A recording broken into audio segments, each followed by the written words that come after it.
Welcome to the Land Your Bet Sports Betting Show. Coming off a big night, baby. I got to be honest, 10-4. We had a ton of bets out there. Thank you to the live stream folks, as we have that live stream every day, 5:30 p.m. Eastern on the weekdays. We hit some really nice bets, 4 of which I put together after we started the live stream. A bunch of people showed me some good stuff that I rode with, and I felt really good about it after looking into it with you guys.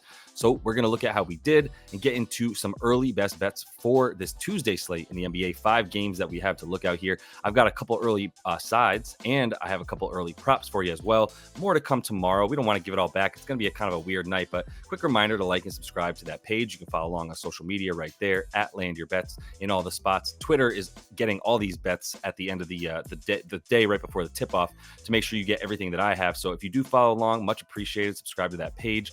Like this video if you would as well. Jump in those comments. Let me know who you're betting and make that live stream at 5:30 p.m. Eastern like we're doing every day. This is how we did. If those bets look a little bit small in the text there, it's because we didn't have that much room to fit all of these winners, 10 of them on one page.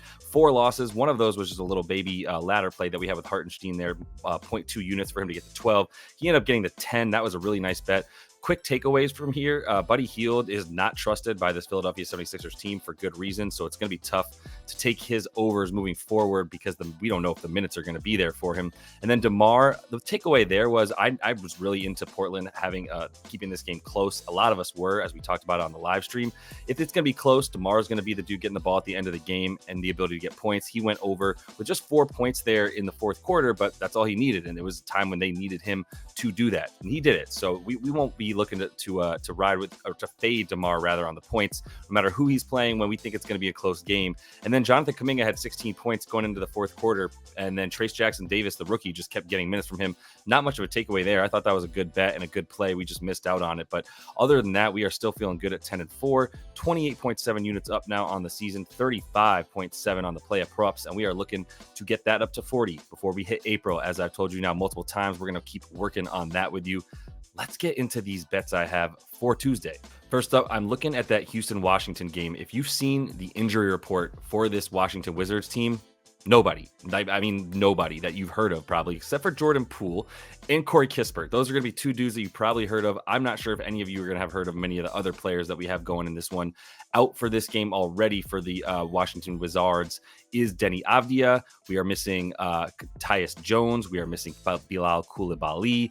We are missing Marvin Bagley. You name it, they're probably not playing for this team. Kyle Kuzma is probably not going to play. He's listed as questionable, but I believe he's leaning towards doubtful. So now we're talking about a complete G League squad, man. That's going to be out there for the Wiz. And if you look at the Rockets over their last 5, they've been beating these level of teams, including the Wizards in one of those games that they smacked them when they were at home. And they beat up on a couple other bad teams like the Spurs, the Cavs without any of their players. So I'm not saying that like this Houston team has been awesome, but they're getting an even easier squad than they should with the Wizards having so many dudes out, right? Even with their best players in, the Wizards have had the 30th net rating over their last 5, still playing at the second fastest pace. I do lean over in this game, but it's at like 229 right now. I don't know how you take an over when you have to rely on Washington to score points, and I don't know who's going to do that. When you're able to take Jordan Poole out of things, I'm not really sure there's many guys left that you can trust to get us over that 230 mark right there. So I stayed away from that for now, but I put a full unit on the Wizards to lose, so the Rockets to win by at least 8 points in this one. The Wizards are allowing the most points in transition, most points in the paint, the most attempts in the paint, and Houston, like I said, they've been good versus these poo-poo teams that they played over their last 5. So we're going to ride with them to keep it going, as they've been attacking the rim a ton, having really good success at the rim, and making a ton of threes. That would be the only place that you get a little bit nervous about Houston, is Washington has defended threes super well, but I'm not too worried about that because they're not even going to have their main set of guys to stop those threes that they've had all game. Like I said, with Avdia and Kuzma, really their 2 best players, and Tyus Jones running things on offense, obviously, there's really not much to like about this Wizards team. I mean, if I'm wrong because these dudes come out and play their little hearts out and for contracts, I get it, but I just don't think they have it in them to even hang with this Houston team right now, who has looked really, really good. Maybe a little better than they really are, but it's because they've been playing bad teams like that one. So next up, we got another really bad team right now in Charlotte at Orlando. We just saw this matchup about a week and a half, 2 weeks ago now, and I'm going back to some of the similar stuff for this game, but I got to take the team total for Atlanta because we're at a 203.5 total in this game, and that means that the Hornets are at about a 95.5 team prop there for their total points. And Orlando is at about 108.5 for pretty good money for them to get over 108.5, which they've done in 8 of their last 10 home games, including 108 points that they scored in one of them. So we feel good about their ability to do it at home more so than on the road. That's for damn sure. And I'm not really buying the fact that this Charlotte defense has been a little bit better on defense than they were. Like on the season, they're one of the 5 worst defensive teams in the league. In the last 10 games, they've had a defensive rating up about 15th in the league, but they're still getting hammered down low. And that's what we care about when we see a team coming up against Orlando, who's going to attack, right? That's what their 2 best players do in Paolo and Franz Wagner. So if their 2 dudes who have the ball in their hands the most are going to be attacking the weakest point of this Charlotte defense, which is down low, and poor Nick Richards, who's left all alone by himself now that even Mark Williams has basically been out for the season, their other center, their starting center, I think they're going to keep giving up the free throws. I think Franz and Paolo are both good to have a pretty big game in this one. And because of that free throw rate, a big part of it, right? Like Charlotte is in the bottom half of the league in terms of their defensive free throw attempt rate. That's what we talk about Orlando doing all season long. The 3-point's been a little bit off now for Orlando, who had a nice little surge where they were scoring like $120 a game over the course of like a 2-week period. That's back in like January, though. They've been off, but at home, like I said, this is a number that they hit, and I don't see them stopping when it comes to scoring points down low against the Charlotte team. If they do get to the free throw line, we get to stop that clock, etc. So feel really good about Orlando to get their team total on a couple of sides and totals that I have for you guys. And now I'm moving into my third best bet here, and I'm looking at these Playa Props, and I got Daniel Gafford. Back to the Daniel Gafford well we go, because we tried this against Denver and it should have worked. The reason it didn't work, and he only got the 8 points and not the 11 that we needed him to get in that game, is because he got foul trouble right away. And he got foul trouble because he's playing against Nikola Jokic in that game against Denver. We eyed him, though, because Denver was really bad at guarding the pick and roll man on the pick and rolls, right? The roll guy.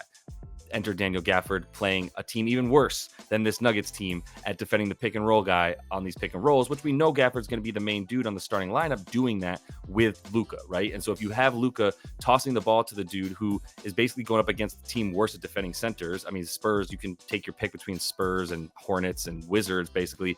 Those 3 teams can be awful at defending centers, but the Spurs have been particularly terrible. I mean, I think 8 of the last 9 centers that have played against this team have gotten over their points prop.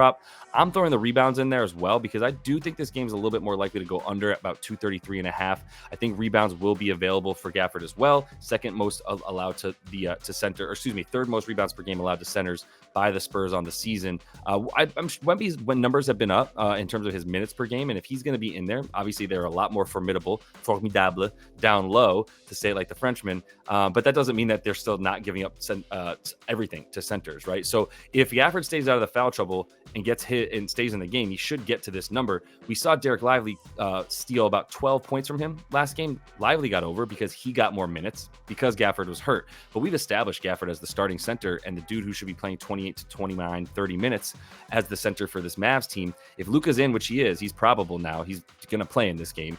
With Luka in there, Gafford is pretty much unleashed. Like when he hit those 35 field goal attempts in a row or whatever it was over like a 6-game span, that was because of the fact that Luka's feeding him the ball. I think that's pretty obvious. And it's something we'll go back to against a team that is super vulnerable against this position and this type of play, right, with Daniel Gafford.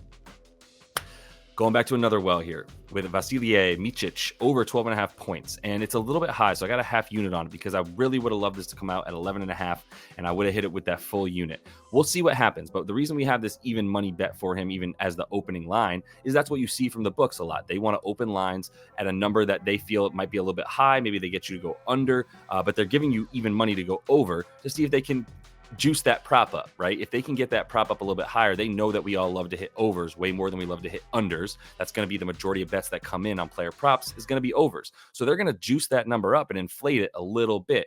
They're seeing if they can get it inflated to 13.5 by giving us this even money bet at 12.5. So I feel a little bit like a sucker. I'm putting half a unit on it though, because all of my numbers tell me that Vasilije Micic is the dude to score against this Orlando team, the same way we took him to score against Phoenix last Friday. Similar concept.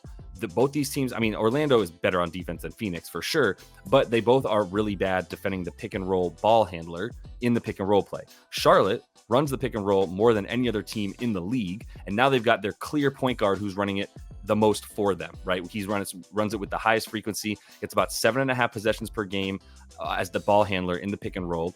and he is often shooting now. And from that spot, he's got about 12 field goal attempts in his last, in his last 10 games, really 9 games, because that's when he took over as the starting point guard. Trey Mann got hurt. Micic came in and was like, I got this offense. Man's back. I still kind of like Trey Mann. Man's is back. I still like Trey Mann to get his his points in this game. I think that's where the bulk of the scoring is going to come from, is from these two dudes in this game, where they're only expected to get like 95 points. So not a ton of points to go around, but a lot of shots being taken by these two dudes, and especially Micic, who, like I said, running that pick and roll. Orlando does give up a bunch of points to his player profile type in terms of shooting profile, scoring profile. Shout out Courtside Pal. Got to let you know that's the best tool. In the description, I have a link for you of Courtside Pal, so you can check that out as well. But yeah, I think that Micic in his last 9 is really indicative of what we're going to see moving forward from him. So last best bet I have for you before we get out of here. Quick reminder, subscribe to that page and jump in tomorrow when we do have those Playa Prop bets on the 5:30 p.m. live stream every weekday. Having a blast picking out these bets with you guys. I got like 4 winners today just from having people point stuff out. We looked at it together and we hit it. So the last one is Zion here. You can see we're going for the rebounds for Zion, over 7.5 boards. We do get plus money on that, and I'm putting a full unit on it. I'm going with a full unit on the plus money bet for Zion to get 8 rebounds. It's a little bit high for what you might expect, but he's been boarding up a ton in his last 15. In his last 6 games, he's up to 15 rebound chances per game, 8.7 rebounds, and we're talking about a Brooklyn Nets team that's playing its 3rd game in 4 nights. All they do is shoot jump shots. We saw them get tired in the second half of the last couple games and miss all their shots. And now we're talking about a dude in Zion who is still going to be kind of out at times. I doubt he's guarding Nick Claxton much, right? So he's going to have a guy like Cam Johnson. If Dorian Finney-Smith plays, even though he's currently questionable, if he plays, that's a good matchup for Zion. So he is going to be standing a little bit further away from the basket with the guys that he's guarding. But we also get a bunch of longer rebounds coming from these longer shots that the Brooklyn Nets are taking. If they don't hit their threes, they're done anyway. And I don't see them doing that against the best 3-point defense in the league, right? That's what New Orleans does better than any other team right now on the whole season, is they limit the three-pointers made, 3-point percentage, all that kind of stuff, which is going to equal a lot more rebounds that should be falling out that way anyway. So if he's standing around the foul line and in, and even a little bit out, I'm fine with that as the range for where a lot of these rebounds are going to land for Zion against this jump shooting ass team in the Brooklyn Nets. They're the 8th worst rebounding team in the league. They allow the 9th most rebounds to his rebound profile. Shout out Courtside Pal again for that one, because we really learn a lot from that because of where Zion is standing on the floor rather than just his position as a power forward. Like, I don't really care that he's labeled power forward. I want to know where he is and what he's doing. Courtside Pal tells us that he is a type of dude who's going to get a lot of rebounds against this team in Brooklyn, who is just weak, man, down low. Like, they limit assists, but they leave everybody open one-on-one. And the only dude that they have grabbing boards right now is Nick Claxton. So if he's busy dealing with Jonas Valanciunas, that should leave Zion to continue to get these rebounds and these rebound chances, which he's got like a 31.5% rebound chance percentage on contested rebounds. So when he's going up against another dude, which happens a decent amount on his boards, like 2/3 of the time, he's getting a lot of those rebounds over people. So we're not worried about if he has to go up against, like I said, Cam Johnson, who's probably given up like 40 pounds, maybe more, to Zion Williamson. So those are what we have for today. I appreciate you all following along continuously. We are going to be back, like I said, tomorrow with that live stream, 2:30 p.m. on the East Coast, 5:30 p.m. Eastern out there on the East Coast. So make sure to jump in the comments and let me know what you have tomorrow. When you come to that live stream, come ready with some stuff that we can look at together. I might have a few more bets as well on top of these 5 that I gave you right here before we get into that live stream at 5:30. And we'll recap all those final best bets and plays that we have before we get off the stream and start watching those NBA games. Appreciate you all very much. We are about to break that 4,000 mark for the subscribers. So let's get it. And until I see you then, happy betting.